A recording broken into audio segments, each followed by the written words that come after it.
اچھا، غزل کے بعد علامہ جو ہے اس خرقہ مبارک کا جو ہے وہ ذکر کرتے ہیں. تو پہلے شعر میں وہ بیان کرتے ہیں کہ خرقہ یہ اون برزخن لا یبغیان دیدمش در نکتئی لی خرقتان. یہ سمجھنے کی بات ہے، یہ حضور کا ہی وہ ذکر کر رہے ہیں.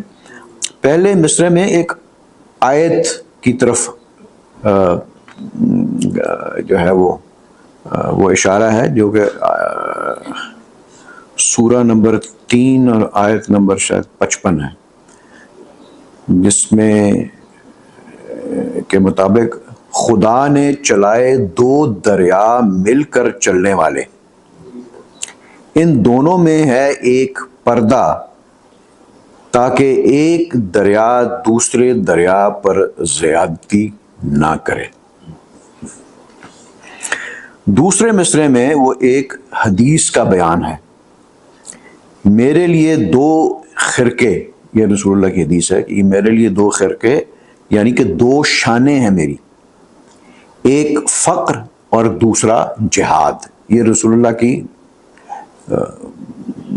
جو شانوں میں سے شانیں جو آؤٹ سٹینڈنگ ہیں یہ وہ ہیں، کیا ہے؟ ایک فقر اور دوسرا جہاد. یعنی میری شخصیت کے دو پہلو ہیں جن کے اندر میری تمام زندگی جو ہے ان کی میری زندگی ان دو پہلوؤں سے بالکل نمایاں ہے. یہ دو پہلو ہیں جو میری تمام زندگی کی نمائندہ ہے. کیا؟ فقر اور جہاد. پہلی شان کی روح سے رسول اللہ علیہ وسلم جو ہے وہ خدا سے مکمل طور پر وابستہ ہیں. کس سی شان سے؟ فقر کی شان سے. یعنی کہ یہ خدا سے جڑے ہوئے ہیں، پوری کائنات کے مال و دولت، رشتہ و پیوند سب آپ کی نظر میں کوئی حیثیت نہیں رکھتے. یہی فقر کی شان ہے. یعنی کہ فقر ایک وہ مقام ہے جہاں کہ آپ بالکل عشق الہی جو ہے وہ آپ کے اندر پوری طرح جو ہے وہ سرات کر گیا ہوا ہے، تو پھر کسی اور چیز کی گنجائش ہو ہی نہیں سکتی. سو ایک روح سے وہ خدا سے جڑے ہوئے ہیں اور ایک روح سے یعنی کہ وہ زندگی اور دنیا کے ساتھ وابستہ ہیں. تو وہ کہتے ہیں کہ یہی فقر کی جو ہے وہ شان ہے. جس طرح قرآن میں آیا ہوا ہے کہ آیت میں کہ آپ کہہ دیجئے کہ میری نماز اور جملہ رسوم دینی اور میرا جینا مرنا سب اللہ کے لیے. یہ بھی جو ہے نا کہ تمہارا ایمان مکمل نہیں ہوگا جب تک تمہارے لیے خدا اور رسول تمہارے ہر کسی مال و دولت اور اولاد اور سب سے بڑھ کر نہیں ہوں گے. دوسری شان یا جو پہلو ہے جس سے حضور رسول اللہ علیہ وسلم اللہ کے قوانین کو نافذ کرنے کے لیے مصروف ہیں اس دنیا کے اندر، جو اس کی امپلیمنٹیشن ہو رہی ہے ان کے اللہ تعالیٰ کے دین کی، اور وہ عمل کے بغیر ممکن نہیں ہے، کوشش کے بغیر ممکن نہیں. تو یہ جو پہلو ہے یہ جہاد ہے، یعنی کہ کوشش اور عمل میں مصروف ہیں. جہاد سے ہی جد و جہد ہے. سو باطن میں وہ دنیا سے بے تعلق ہیں اور بے نیاز ہیں، لیکن ظاہر میں دنیاوی معاملات میں وہ بہتری کے لیے کوشش کرتے ہیں.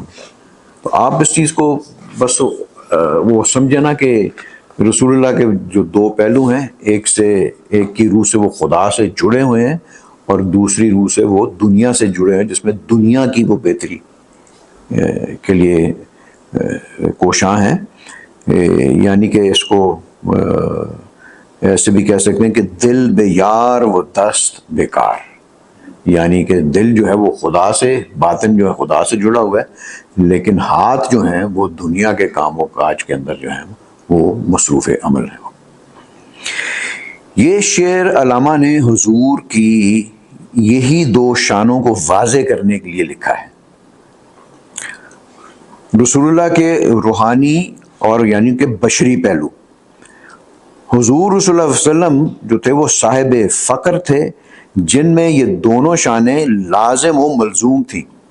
جو بھی ان کی اتباع کرے گا ان کے فقر میں، اس میں بھی یہ دونوں پہلو موجود ہوں گے۔ یعنی کہ جو بھی ان کی کوئی رسول اللہ علیہ وسلم کی جب آپ اتباع، ان کو آپ اپنے آپ کو اندر وہ اوصاف پیدا کرنا چاہ رہے تو آپ میں بھی یہ دونوں پہلو جو ہیں وہ اجاگر ہوں گے اور موجود ہوں گے، یعنی کہ واصل بحق اور شامل بمخلوق۔ تو اگلے 4 اشعار جو ہیں اس میں علامہ حضور صلی اللہ علیہ وسلم کی مدح فرماتے ہیں، ان کی یعنی کہ نعتیہ اشعار ہیں وہ۔ تو وہ رسول اللہ علیہ وسلم کے بارے میں فرماتے ہیں کہ دین او آئین او تفسیر کل، در جبین او خدا، در جبین او خط تقدیر کل،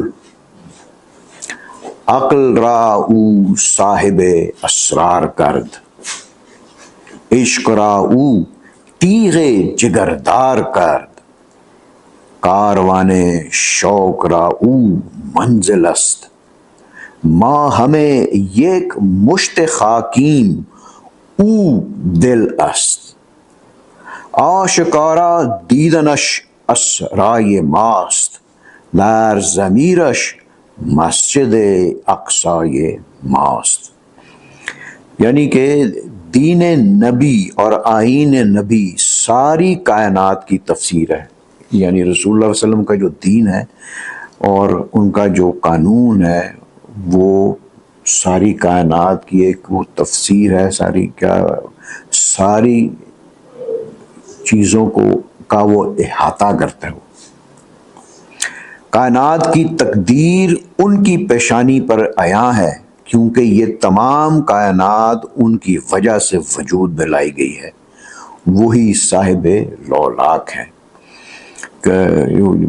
یہ جو حدیث ہے کہ لولاکا لما خلقت الافلاکا، کہ اے محمد اگر آپ نہ ہوتے تو میں آسمانوں کو بھی پیدا نہ کرتا، یعنی کہ میں اس جہان کو بھی پیدا نہ کرتا میں۔ تو علامہ کہتے ہیں کہ اس لیے ہم پر ان کی اطاعت اور اتباع جو ہے لازم ہے، کیونکہ کائنات کی ہر شے کی اطاعت ان کے لیے ہے، کائنات کا وجود ان کے لیے ہے۔ تو کہتے ہیں کہ یا رسول اللہ آپ بدولت عقل صاحب کہ یا رسول اللہ آپ کی بدولت عقل صاحب اسرار ہوئی۔ تو کہتے ہیں کہ یا رسول اللہ آپ کی بدولت عقل صاحب اسرار ہوئی، یعنی کہ اصل عقل کا صاحب اسرار ہونے سے مطلب ہے کہ عقل جو ہے اس کے اندر وہ کیپیسٹی نہیں ہے اسرار کو سمجھنے کی، لیکن آپ کی نظر کرم کے باعث عقل جو ہے وہ بھی، اس نے بھی عشق کا وہ درجہ حاصل کر لیا، وہ جو ہے وہ صاحب اسرار بن گئی۔ جس طرح وہ شعر شاید میں نے اس میں وہ جو ہے لگایا، تیری نگاہ ناز سے جو ہے وہ آگے آ رہا ہے اس میں۔ تو آپ کی عقل جو ہے وہ صاحب، آپ کی بدولت عقل صاحب اسرار ہوئی، جبکہ عشق کو باطل کو کاٹ کر جو رکھ دینے والی قوت ہے اور تسخیر کائنات کی صلاحیت عطا ہوئی۔ عقل کو صاحب اسرار کر دیا آپ کی نظر کرم نے، اور عشق کی بدولت اس کو جو قوت عطا ہوئی وہ تسخیر کائنات کی، اسے وہ قوت عطا ہوئی، صلاحیت عطا ہوئی۔ تو علامہ کہتے ہیں کہ یہ رسول اللہ علیہ وسلم ہی کی نظر کرم ہے کہ عقل بھی عشق کا مقام حاصل کر لیتی ہے، جیسے کہ وہ فرماتے ہیں تیری نگاہ ناز سے دونوں مراد پا گئے، عقل غیاب و جستجو، عشق حضور و اضطراب.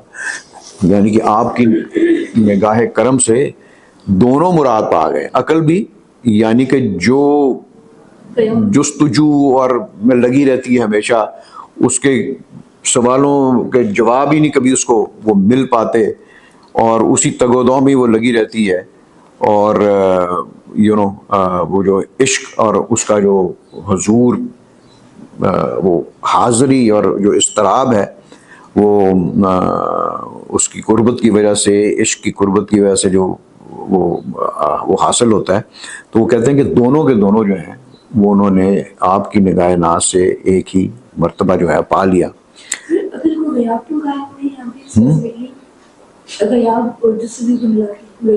عقل دیکھو نا جستجو کرتی ہے نا وہ، اور وہ غیاب یعنی کہ وہ غیب کو جاننے کی کوشش کرتی، جو اس کو نظر نہیں آتا وہ اسی کی تلاش میں وہ لگی رہتی ہے نا وہ. یہ بھی کہہ سکتے ہیں کہ کیونکہ اس کے پاس تو ہاں اس میں حضور نہیں ہے نا، ہاں اس لیے وہ غیاب ہے. تو عشق جو ہے اس کے اندر حضوری بھی ہے، اور حضوری کی وجہ سے اس کے اندر اضطراب بھی پیدا ہوتا ہے اس کے اندر، کہ وہ میری آتش کو بھڑکاتی ہے تیری دیر پیوندی. یعنی کہ جس طرح وہ علامہ کا جو نظریہ ہے کہ غیاب و حضور، غیب و حضور یا غیاب و حضور، جیسے کہ آپ جو ہیں وہ آپ کو جس طرح محبوب کا سامنا بھی رہے لیکن فاصلہ رہے، سامنا رہنے سے جو ہے وہ حضوری کا مرتبہ حاصل ہوتا ہے، اور فاصلہ رکھنے سے آپ کے اندر وہ جو مضطرب اور ہر وقت حرکت کرنے والی کیفیت جو ہے وہ آپ کے اندر موجود رہتی ہو. اس طرح سو آپ سے وابستگی اتباع کے بغیر جو ہے وہ آپ سے جو ہے وابستگی، وہ اتباع کے بغیر عقل کامل نہیں ہوتی، اور آپ سے محبت کے بغیر انسان میں وہ جوہر ہی پیدا نہیں ہوتا. یعنی آپ کی محبت سے ہی عقل اور عشق کاملیت کا درجہ جو ہے وہ حاصل کرتے ہیں. یعنی کہ رسول اللہ سے وابستگی کی وجہ سے عقل اور عشق دونوں اب کاملیت کا درجہ جو ہے وہ حاصل کرتے ہیں. یعنی عشق کے قافلے کی جو منزل ہے وہ رسول اللہ علیہ وسلم کی ذات ہے. جس طرح وہ علامہ ہو ادھر وہ انہوں نے وہ پیچھے کہا نا کہ کاروان شوق را او منزل است، آپ ہماری منزل ہیں. یعنی اس طرح یہ رومی کا بھی شعر ہم نے اپنے اس میں وال پہ بھی لگایا ہوا ہے کہ قافلہ سالار ماں فخر جہان مصطفیٰ. اور پھر علامہ بھی یہ اپنے ایک شعر میں آگے وہ کہتے ہیں نا کہ تو فرمودی رہے بتا گرفتین مگر نے جز تو مارا منزلی نیست. آپ نے ہمیں کہا ہے تو ہم نے کعبے کا رخ کیا ہے، ورنہ ہماری منزل آپ کے علاوہ کوئی اور نہیں تھی. تو علامہ کہتے ہیں کہ تمام امت گویا ایک جسم کی طرح ہے،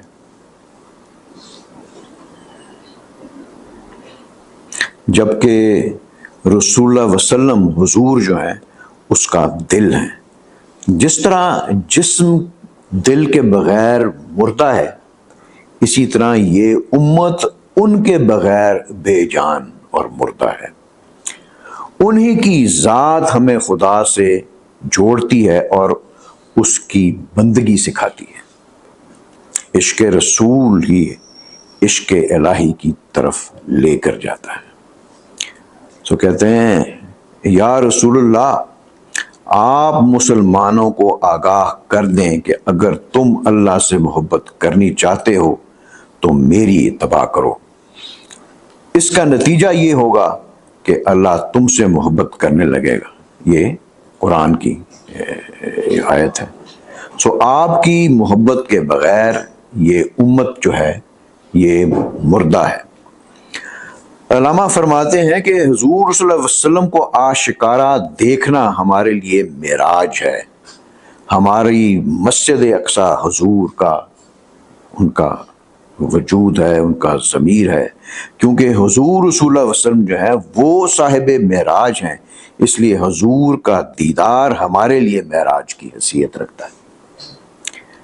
اور یہ تب ہی ممکن ہے جب ہم حضور رسول اللہ علیہ وسلم کا اتباع کریں، ان کے اوصاف اپنے اندر پیدا کریں، ان کے نقش قدم پر چلیں، اپنے آپ کو ان کے رنگ میں رنگ لیں۔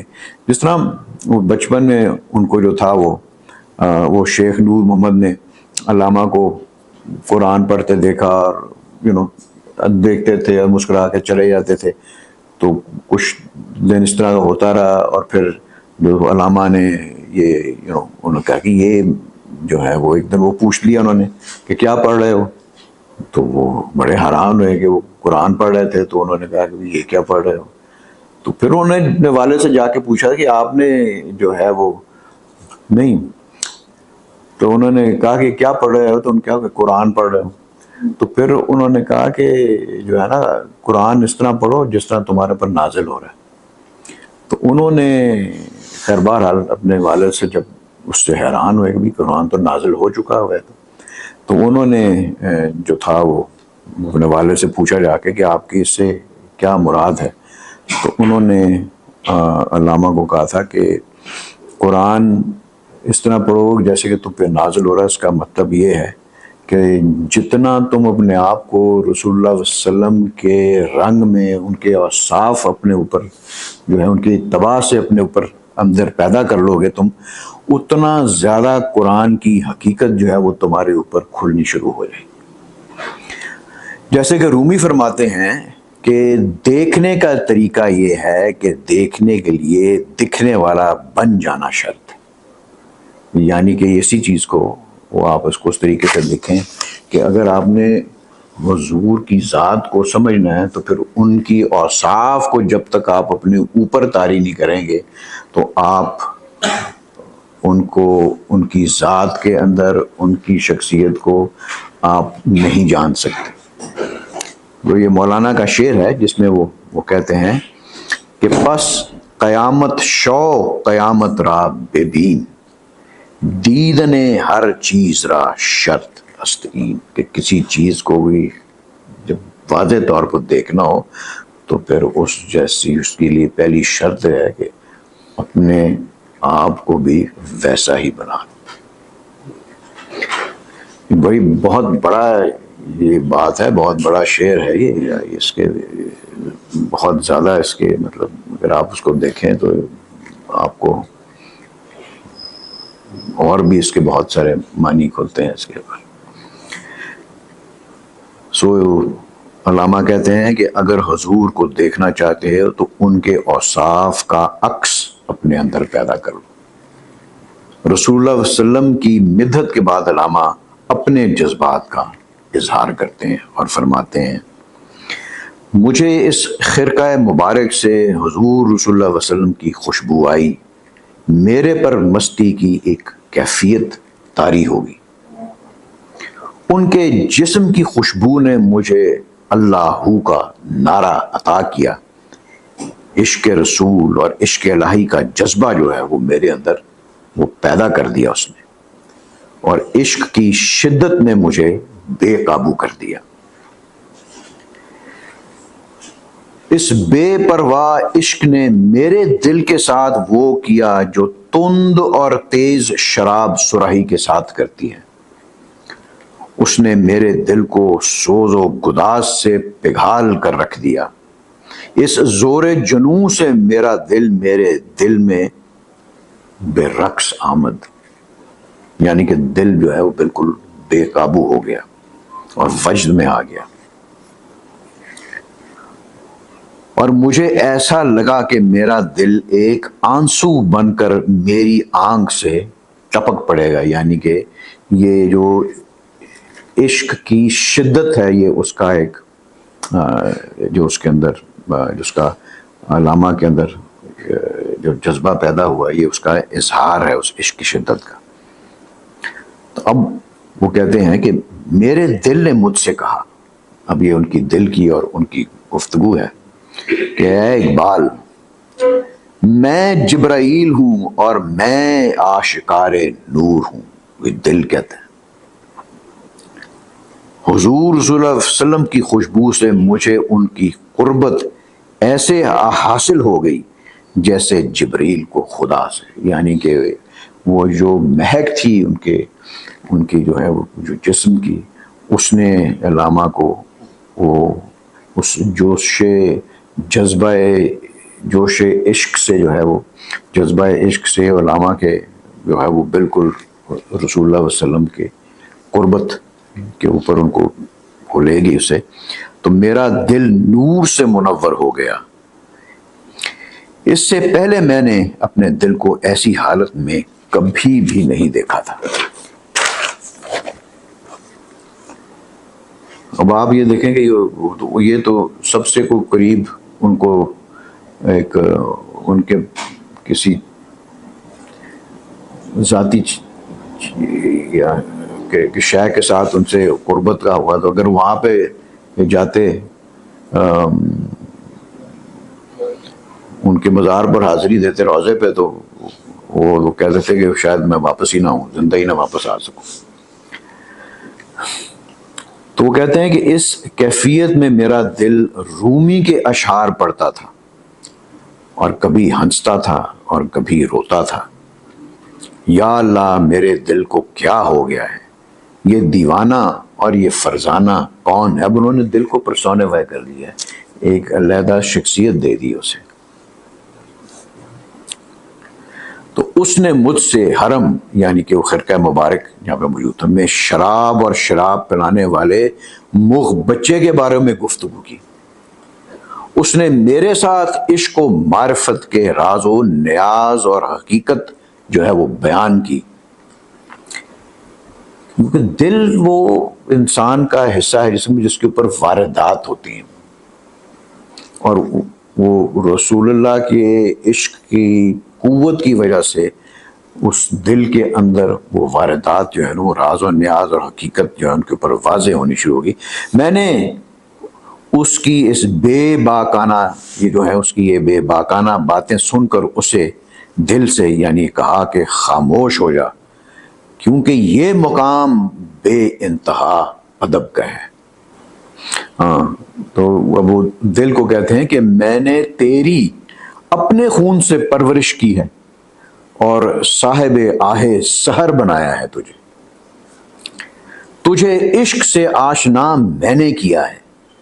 اے رازوں کو جاننے والے اس نقطے کو بھی سمجھ لے کہ مردوں کا عشق اپنے احوال پر ضبط کرنا ہے اور بس.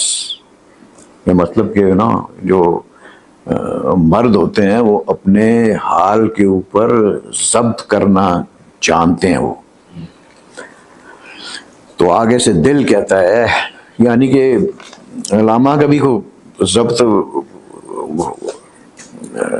جو ہے وہ ہل رہا ہوگا نا. تو دل نے کہا کہ عقل و ہوش اور ضبط کرنا دل کے لیے تکلیف اور آزاری کا باعث ہے. کیا میں نہیں کر سکتا، دل کا جو ہے وہ تو اضطراب سے بھرا ہوتا ہے. تو وہ جو ہے وہ تو یہ چیز وہ کر ہی نہیں سکتا. وہ تو وہ کہتا ہے دل کا کام تو عشق اور وار رفتگی ہے، جنون ہے.